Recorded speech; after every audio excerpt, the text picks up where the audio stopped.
The Mystara project is proud to present Part 4 of the Creatures of Mystara series. In this episode we shall look at aerial servants. Aerial servants were introduced in the companion set, Book 2, The Dungeon Master's Companion on page 39, published in 1984. When and how aerial servants came to be is unknown. They are native to the plane of air, which suggests they could have been created by an immortal of the sphere of thought. Aerial servant is what prime plane inhabitants, such as humans, call these creatures. On the plane of air, they are referred to by a name that sounds like Haoou. Aerial servants appear as man-sized, man-shaped figures of roiling fog. Their appearance is eerie and menacing. They can travel up to 144 miles per day by flying, or 48 miles walking. They are able to enter and leave the ethereal plane at will to avoid obstacles and other creatures. Aerial servants attack by punching their targets for 4 to 32 points of damage. Because of their speed, they are able to surprise opponents 87.5% of the time. When surprise is used in combination with a swoop attack, aerial servants have a 15% chance of grabbing a creature weighing 10,000 coin or less.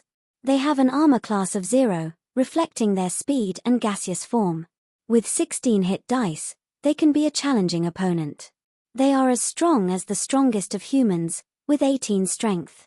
They are at the upper end of the average range of intelligence with a score of 12. They have good morale at 9, but will strategically withdraw if defeat is likely. Aerial servants are chaotic in alignment and are considered evil. They dislike other creatures, seeking areas of the plane of air where there are no, or very few other creatures. They have formed their own empire in the plane of air. They are enemies of the Jinn Empire, which is considered a good realm of the plane of air. Aerial servants are also enemies of the Hellions of the plane of fire. Hellions are lawful in alignment and are considered good. Aerial servants require breathing and fire resistance magic to survive on the plane of fire, so for this enmity to start, it is likely that other creatures were involved in a broader conflict. The wider conflict may have been started by Ifrit from the plane of fire invading the Jinn Empire of the plane of air. Noting plane of fire creatures do not need magic to survive on the plane of air. The aerial servants may have been drawn into the conflict as an opportunity to attack their Jinn enemies. The Hellions may have come to the Jinn's aid, as enemies of both the Ifrit and aerial servants. Aerial servants and Jinn occasionally hire invisible stalkers, known as Shy on the plane of air, as spies, guards and assassins. Shy are like doppelgangers on the plane of air, able to take the shape of creatures native to that plane. Aerial Servant is a 6th level clerical spell, available to most clerics and druids of 12th level or higher. This spell allows the caster to instantly summon an aerial servant. The caster must then describe one creature or object and a location. Presumably, the spell allows the aerial servant to understand the caster's language. If these instructions are not given, the servant immediately returns to the plane of air. The aerial servant will then attempt to locate the target, grab the target and return to the caster with it. The better the description and directions provided by the caster, the quicker the servant will be in accomplishing the task. Presumably, aerial servants have decent navigational skills to accomplish this task in a location they are unfamiliar with. Unlike Ifrit, aerial servants do not deliberately try to twist the meaning of the caster's instructions. They try to perform the task to the best of their ability, but will not engage in combat, with the exception of grabbing a target.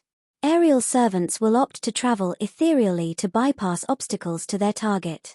For targets that weigh 5,000 coin or less, servants move at full speed. For targets weighing 5,001 to 10,000 coin, servants move at half speed. They are unable to carry heavier targets. As enchanted creatures, they are unable to cross a protection from evil effect. Their service has a time limit of 12 to 36 days or 1 day per level of the caster. Should the spell expire before the servant has completed its task, it will go insane and return to attack the caster. It is unclear what happens to the servant if it defeats the cleric. Presumably, it returns to the plane of air either still insane or with its sanity restored.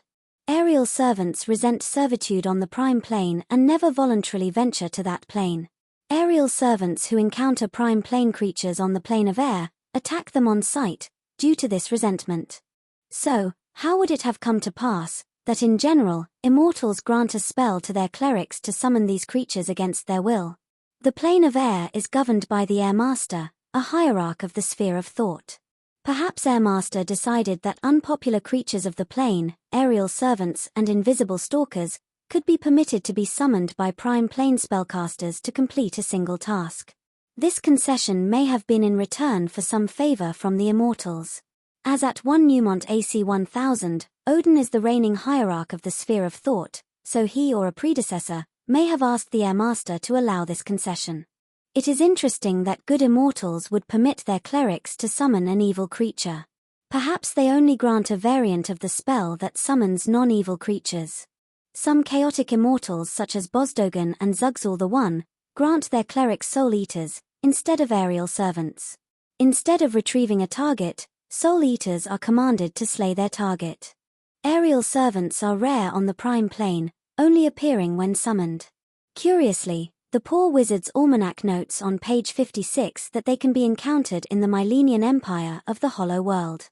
This is very surprising, as the aerial servant spell, and summoning magic in general, does not function in the Hollow World. There is only one known aerial servant that has been named. Jahassan, who has been trapped in a large stoppered glass jar in Château Solaire in Nouvelle Auvergne in the Principalities of Glantry. It is being studied by the d'Ambervilles. There is a suggestion that aerial servants suffer 1 to 8 points of damage per day if they don't feed off the winds of the plane of air after 30 days' absence. Creatures who are grabbed by an aerial servant have a percentage chance to break free, equal to the level of hit dice. We will now look at how aerial servants can be used in a campaign. For characters below 12th level, they will only encounter aerial servants summoned by an NPC.